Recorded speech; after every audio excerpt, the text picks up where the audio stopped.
안녕하세요. 어제 무라카미 하루키 달리기를 읽고 좀 달리셨어요? 걷기 와는 달리 달리기는 조금 더 준비가 필요하다고요?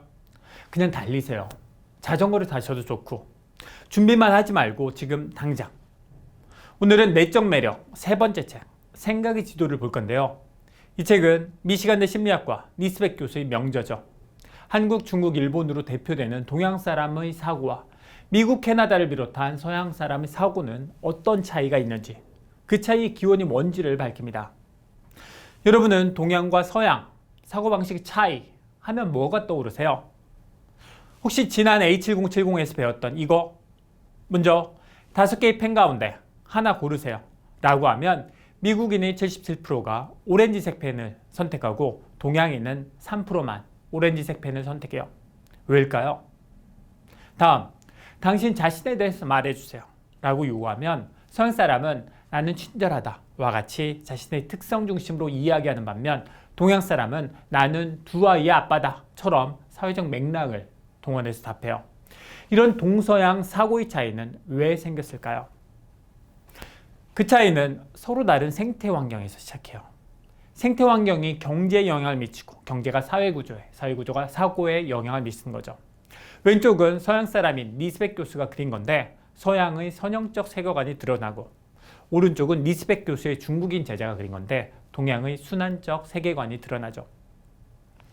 중국의 생태 환경은 평야와 큰 강덕에 벼농사에 적합했고, 벼농사는 저수지를 파고 저수지 물을 끌어오는 물길을 만들어야 하니까 협력이 중요해서 관계 중심의 사회구조가 형성되고 조화와 화목이라는 행동 규범이 그 가운데 생겨났어요. 반면 그리스는 해안까지 연결된 산악지형과 척박한 땅 때문에 사냥, 수렵, 목축으로 먹고 사니까 벼농사에 비해 협력이 덜 필요해서 자율중심 사회구조가 형성되고 그 속에서 자유와 개성 추구라는 행동 규범이 생겼어요. 5개의 펜 가운데 하나를 고르라고 했을 때 동양에서는 조화로운 인간관계가 중요하니까 튀는 색 펜을 기피하는 반면 서양에서는 개성을 표현하는 게 중요하니까 튀는 색 펜을 고른 거죠. 자아 개념 볼까요? 동양은 인간은 집단의 구성원이고 상호 의존적 존재라는 자아 개념 때문에 나는 두 아이의 아빠다, 나는 친구들과 노는 것을 좋아한다처럼 사회적 맥락을 동원해서 자신을 정의해요. 반면 서양은 독립적, 개별적 자아 개념 때문에 나는 친절하다, 나는 캠핑을 좋아한다와 같이 자신의 특성이나 행동 중심으로 자신을 정의하죠. 동양은 타인과의 조화를 위해 타인의 감정과 전체 맥락에 주의를 기울여요. 사람과 사람이 연결된 것처럼 우주의 모든 것 역시 얽혀 있다고 보기 때문에 관계 중심으로 사물을 인식하고 맥락과의 관계에서 원인과 결과를 설명해요. 반면 서양은 사물 그 자체에 주의를 기울이고 우주는 독립된 사물로 구성된다고 보기 때문에 사물의 속성에 기반해서 범주화하고 원인과 결과를 설명해요.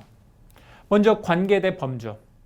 닭, 소, 풀 가운데 2개를 하나로 묶어보라고 하면 서양 어린이는 소와 닭을, 중국 어린이는 소와 풀을 묶어요. 서양에는 가축의 범주를 기준으로 묶은 반면 동양인은 소가 풀을 먹는다는 관계를 기준으로 묶은 거죠. 다음으로 인과관계. 직장에서 해고당한 사람이 직장 상사와 동료 그리고 고객에게 총을 난사했어요. 이 사건에 대해서 미국과 중국은 원인 분석이 달랐어요. 미국에서는 살인자의 개인 특성인 급한 성격, 정신적 불안정을 원인으로 분석한 반면 중국은 살인자에게 영향을 줄 법한 상황을 중심으로 분석했어요. 예를 들어 부당한 해고, 적대적 상사가 원인이라고 분석한 거죠. 이쯤 되면 여러분이 반론을 펼 거예요. 동양, 서양의 생각 차이가 이렇게 이분법적으로 나눠지나요? 물론 아니죠. 둘 사이의 점이지대가 존재해요. 영화 미나리에 나오는 이민자들은 한국인과 미국인 사고방식의 사이에 있죠. 이민 1세라면 한국에 가깝고 이민 2세, 3세로 내려갈수록 미국인의 사고에 가까워지죠. 동양인이라고 다 같은 동양인도 아니죠.